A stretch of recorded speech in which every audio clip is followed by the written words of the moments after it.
Welcome back, everybody. I'm sure you're screaming in your seats right now and probably itching to start reading so you can find out what happens, but we've still got quite a few more things for you tonight before you can do that. And first, Diana and I are going to talk all about the bees. All about the bees. What led up to this night and this new book.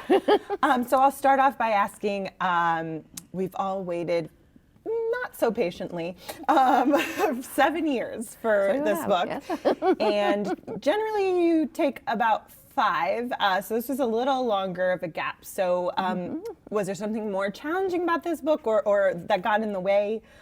Well, you know, every single interviewer who's spoken to me so far has started with exactly that question. Do you know it's been 7 years since you wrote the last book? You know, what was the holdup? What were you doing? To which the answer is, in my own defense, I wrote 4 other books during that 7 years in addition to writing Bees. I also was, and still am, a consultant to the TV show. That means that I not only write scripts for them on occasion, but also I see all of the scripts, all of the proposals, everything that's written with all its iterations, and I see all of the footage that they shoot, the dailies, and I see all of the episodes as they're edited and put together, and those go through multiple stages too. So for about the 9 months of each season's filming, I may be spending, 1 or 2 hours a day doing show stuff, which otherwise I might or might not be spending on writing the next book. So count your blessings that it was only 7 years. Oh, I had 2 grandchildren too, that counts. Yeah. Well, your research is always so extensive and incredible and really shows on the page, but can you tell us about 1 or 2 rabbit holes, that, so to speak, that you fell down while writing this book? Ooh, well, that's an unpredictable question. I'm not sure. I mean, there's lots of them. You start out looking for something and you find something else. But that's just how research works. People say, oh, do you do the research first before you start writing? And no, because I don't plan the books before I start writing them, so I don't know what I need to look up. And except in very broad terms. So usually I'll start by looking through my almanac of the American Revolution, since that's where we are historically. And I'm thinking, oh, that would be an interesting bit to use, or that would be another interesting bit. Oh, wait a minute, but that was in Rhode Island. They don't have any reason to be in Rhode Island. I can't use that. Or maybe I could. Could I engineer a way for them to go to Rhode Island? So I'd have to say that the World Almanac of the American Revolutionary War is probably my chief rabbit hole. Well, this is the first book that's come out in the series since the show has started. Yes, and eagle-eyed readers might notice that there are characters with names like Hewen and Katrina. Are those intentional references to your wonderful cast? Compliments to friends. There's a few here and there scattered around. I haven't put Ron Moore into anything yet. Your titles are also always very evocative. Where did this one, Go Tell the Bees That I Am Gone, come from? Well, it's hard to say where titles come from. I mean, occasionally I will know from the very beginning of a book what its title is. Voyager, for instance, I knew that one before I even wrote the first word. Most of the others kind of evolve over time. Will pick up just sort of the hint of something and kick it around with a few other words in the back of my head. It's like polishing rocks. You throw things in there and let it churn for a while. Then you pull them out and see if any of them are shiny yet. And if they're not, you throw them away and get another bunch. So, things like A Breath of Snow and Ashes. That one kind of, I didn't have it before I began, but it came sort of all of a sudden because I could visualize that last scene after the house burns down. I hadn't written it yet, but I could visualize it. And I could see them, standing there looking at the ashes, and the snow is coming down and it's all, cold, but there's this whiff of burning. And, I could just feel them both, inhale this last breath before you get on your horse and leave home. And that's where that one came from. So it came all of a piece. Others, it's sort of bits by bits.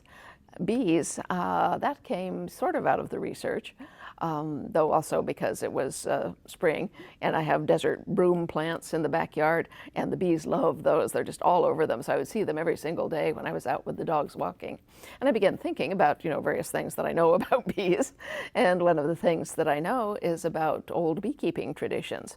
Beekeeping, of course, has been practiced for thousands of years in Europe and Scandinavia and Germany and a few other places. And in all these places, the beekeepers have a fairly common sort of tradition. And that's because bees are social insects. They are very devoted to the hive, to the community. It supersedes being a single bee. And so a lot of their behavior reflects this. Well, if you're a beekeeper, you understand the social aspect of bees. You go visit your hives every day to take care of them, but you also talk to your bees, and you have to tell them what's going on in your community. Has a baby been born? Has this person died? Has this woman gone to be married to someone in the next town? You know, has somebody's child fallen down the well, but luckily was rescued in time? You know, these are the sorts of things you tell your bees. And so you have to tell your bees when anything important happens. If someone, you know, dies, leaves, is born, is married, whatever. Because if something important happens, you don't tell them, and they find out, they'll be angry and swarm and fly away. So you always tell the bees.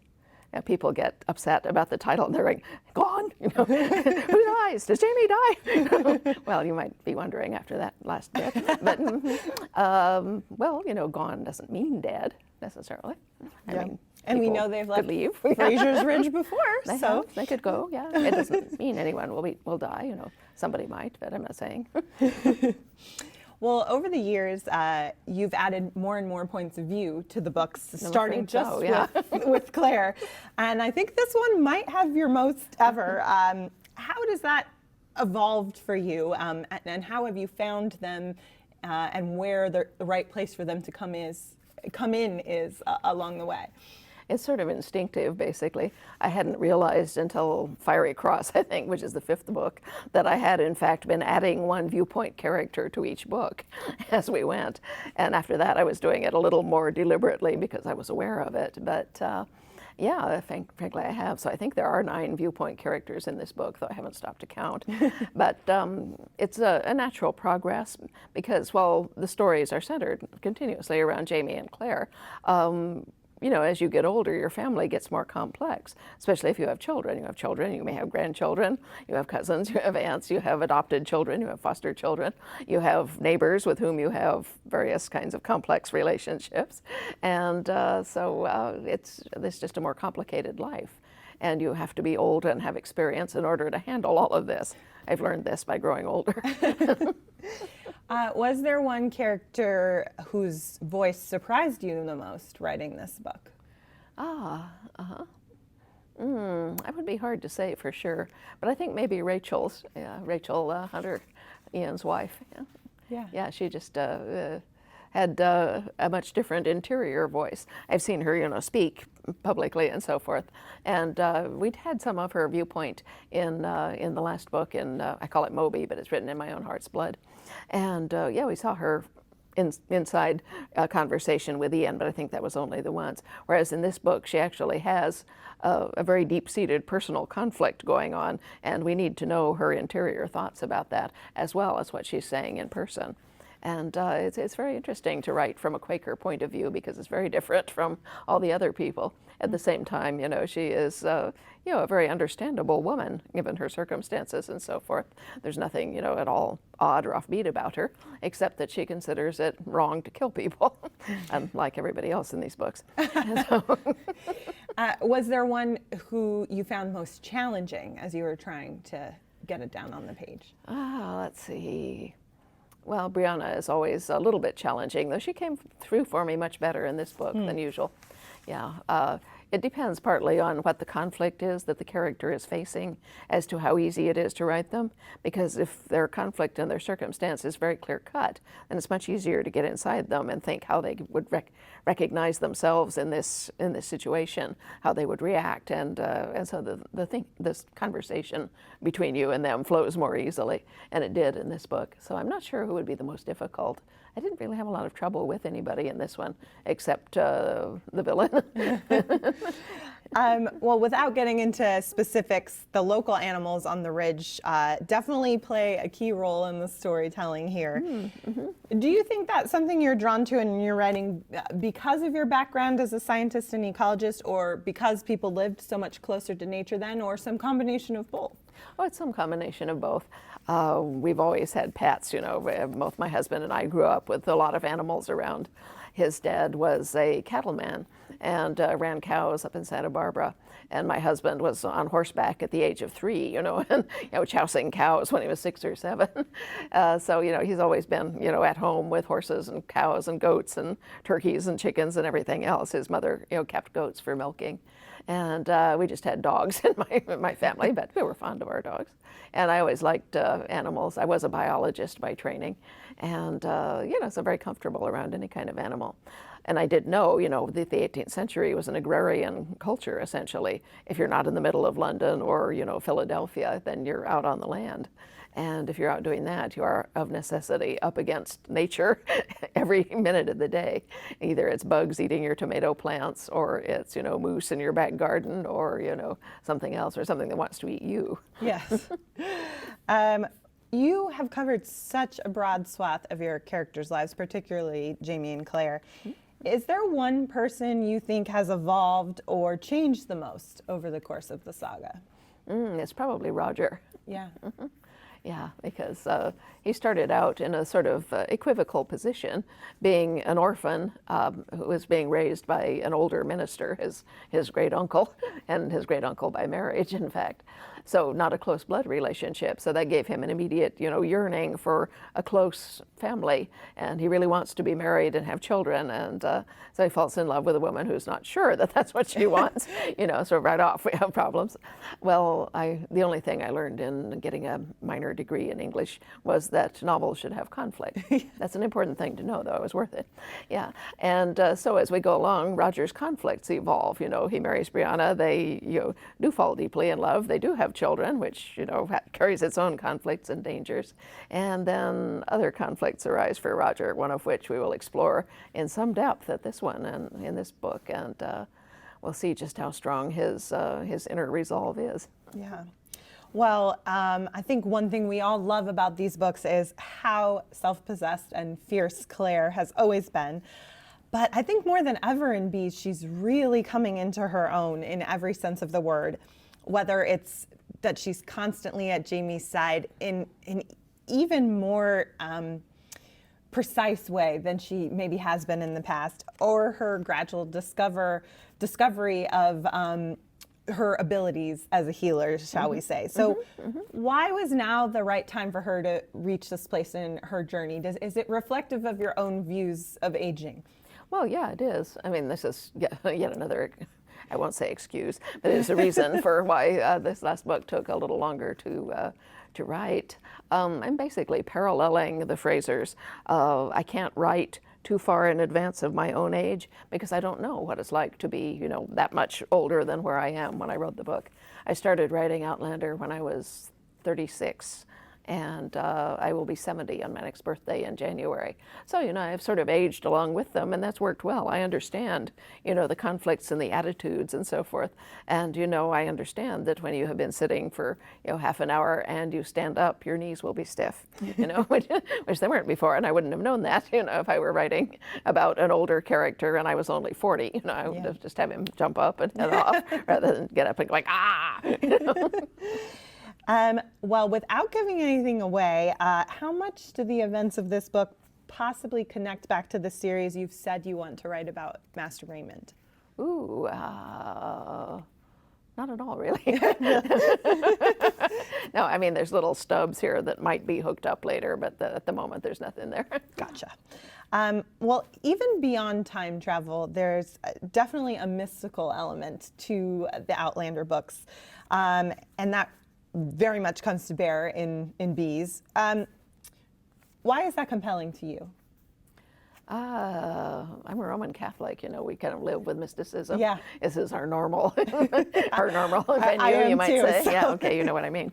Yeah, no, it's essentially part of daily life for most people who are at all sensitive in whether, in terms of formal religion or just in terms of what you might call seeking. What are people seeking for? Because a lot of people are seeking for it.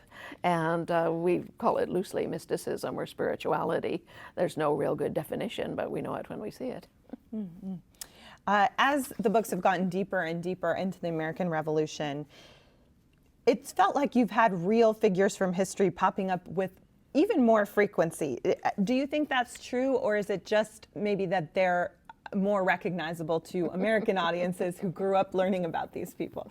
No, there actually are more, or were more, because as you get further into the American Revolution, a great many more professional soldiers from Europe came deliberately to join the Continental Army because they didn't have to buy a commission. And they could, if they had any sort of experience, the Continental Army wanted them, and wanted them badly enough, to create them as a lieutenant colonel right off the bat, even though they were a mere, lieutenant in the European army that they came from. So you did get people like Casimir Pulaski and a few other people that I could name if I was sitting here thinking quietly instead of doing it off the top of my head. But yeah, the Lafayette, for instance, Yes. who fell in love with the politics and, was just a dyed-in-the-wool revolutionary when he arrived. And then, of course, he fell in love with George Washington, who reciprocated this sentiment. They had kind of a father-son relationship. George Washington, of course, had no children, and Lafayette had grown up pretty much without a father as well. So they kind of hit it off on that wavelength as well as the others. But as we're dealing with what you might call the larger set pieces, the battles, people whose names you would recognize were in those battles. Yeah. And so, if it fits into the story, we will meet one or two of those as, conditions allow. It's not always going to be Benedict Arnold or George Washington, but there will be other people who were there whose names you might or might not recognize. Like Francis Marion, AKA the Swamp Fox. And let us say that the real Francis Marion was nothing like the Disney version. Well, all I'll say is if you're a Hamilton fan, both Written in My Own Heart's Blood and Bees will have a lot of familiar faces and names of battles and all of those things. What do you enjoy about including these real people, and does it pose a different challenge for you than writing the characters you've invented? Well, yes, it does, because you are somewhat constrained by who this person actually was. You're just not making them up out of whole cloth. You have to think, well, at this particular stage of the game, where was this person? Not only geographically and age-wise, but in terms of his, his convictions, his lack of convictions, in terms of his acquaintanceship with the American Revolution. Like General Charles Lee, whom almost nobody knows about unless they read Written in My Own Heart's Blood, in which case they do. But, he was an important figure at the Battle of Monmouth and nearly lost the whole thing and was court-martialed, but for some reason escaped, in spite of the fact that he really did mess up there. Yeah, but he's not one. Anyway, to actually answer your question, to deal with a historical person is different than dealing with a fictional person. I think you owe some duty to the dead. And my own rule of thumb there is when I deal with a historical person, I'll try to keep to the facts of where he was, when he was, but also I will try not to show him, it's usually a him, though not always, doing anything worse than the worst thing I know that person to have done. In other words, I'm not going to, slander people ex post facto. I'm sure they appreciate that. No, I bet they do. Now, you've said you didn't really know all that much about 18th century Scotland when you first started writing Outlander. Would you say it was the same for the American Revolution, or was it more familiar to you? Oh, no, that was much more familiar to me. Yeah. Yeah, I grew up in a time when they actually taught American history in elementary school, middle school, and high school. Yeah. Civics. But even with that basis, how much do you feel like you've learned about it, especially these last few books? Well, an immense amount, particularly on the military side. The political side is less interesting to write about, except when it's a point of, very clear conflict. Other than that, a lot of messing around in the House of Lords, the House of Commons. This is not interesting to people. These are not people that we know. Even though they were important to what was going on, we're not invested in them emotionally. So, you have to pick and choose your hot spots. Well, as we mentioned in the recap of Written in My Own Heart's Blood, Bree and Roger are back on the ridge now, and this book really gets into them trying to build a life in the past once again. Before they left, several books ago, Roger felt very lost, and I think it's fair to say he doesn't have the easiest time in Bees either. No. Do you think he'll ever come to a place where he truly feels settled, or is he just a type of person who searches? He is the type of person who searches and will go on doing that, but he's found his center, where we are here. He has something to build on. Yeah. Bree is determined to figure out the mechanics and science of time travel and record it. Do you already have all that worked out for yourself? Well, to an extent. I mean, at one point I was invited to write up the Gabaldon theory of time travel for the Journal of Transfigural Mathematics in Berlin, which I did, by the way, but that was several years ago. Wow. Yeah, no. If you're writing a story that involves time travel, you either have to figure out how it works and explain that, or you just leave it, completely blank. You look in a mirror and you see your great grandmother looking back at you, and poof, you've exchanged souls. And then you leave it at that. But I didn't think that was the way I wanted to go. And here we have Brianna, who has a very fine analytical mind and a scientific background. And we have Roger, who kind of has a vested interest in knowing how it all works. And so they are figuring it out as they go along. But because they don't have, an authority who shows up and explains how it all works, or, says, well, now here is the magic time net, which will, take care of you not messing around with the future, sort of thing, then the reader is going to learn along with them by trial and error, because that's all they have. Yeah. I'm going to ask a couple questions about the TV series now. Sure. We're all eagerly awaiting season 6. Have you gotten to see much of it yet? You said you're in the thick of it usually. I have seen all of it. Yeah, yeah. It's fantastic, yeah. If you were going to describe it in 3 words, what would you say? Best one yet. Oh, I love that. Love that. Yeah. I mean, aside from season 1, which is special because it was the first one. Yes. But yeah, no, I like this season really well. Yeah.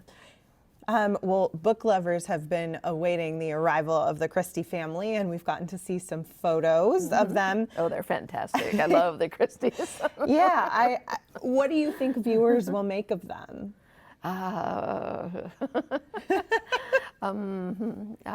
Well, they'll hate the appropriate person. Yes. Let's put it that way. And they will feel sympathy for the appropriate person. When they weren't in last season, were you worried that they weren't going to make the cut? Oh, no, yeah, no.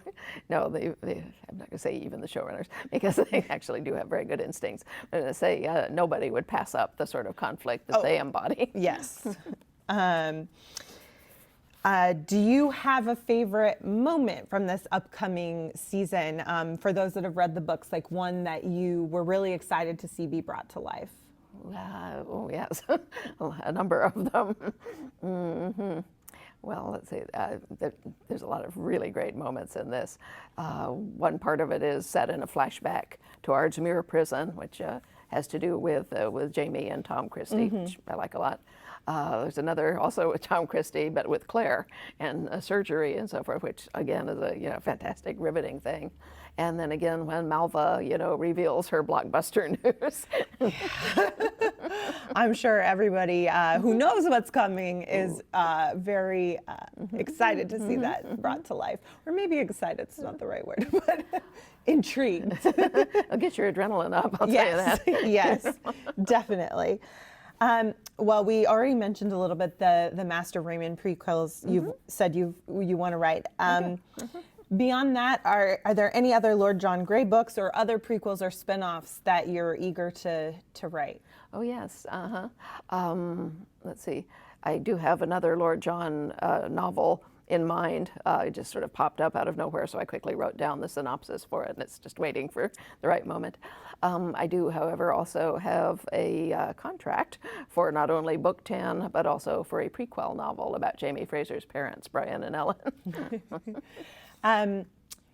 So we know once we're done here tonight and people have the book in their hands, they're going to start reading right away. What are some things you would recommend they have along with them to emotionally prepare for the experience?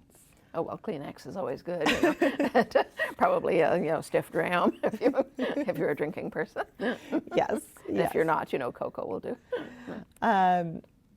You have teased on Twitter that you've started book 10. Is it still your intention for that to be the quote-unquote end?